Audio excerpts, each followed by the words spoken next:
That's not happening. Infuriatingly, the Trump administration gutted the Trafficking in Persons Office at the State Department, cutting more than 70% of the career civil and foreign service experts who worked so hard to prevent trafficking crimes. The annual trafficking report required by law was delayed for months. The message from the Trump administration to the American people and the world could not be clearer. Combating human trafficking is no longer an American priority under the Trump White House. That's a tragedy, it's a scandal, and it deserves vigorous investigation and oversight. A committee endeavoring to stopping human trafficking would seek to understand what specific steps are needed to fix a legal system that allowed Epstein to get away with his crimes.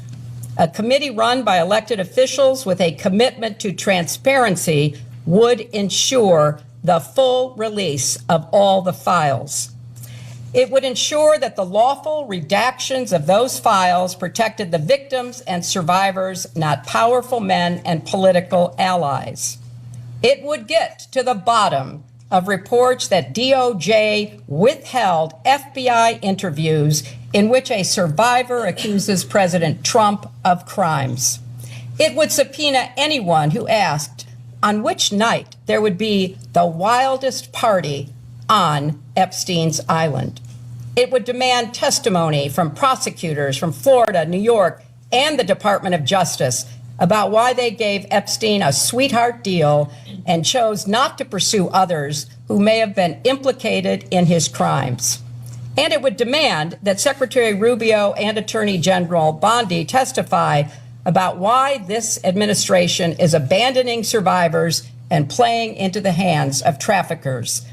It would seek out advocates and law enforcement officials on the front lines of the fight against human trafficking and ask them what support they need.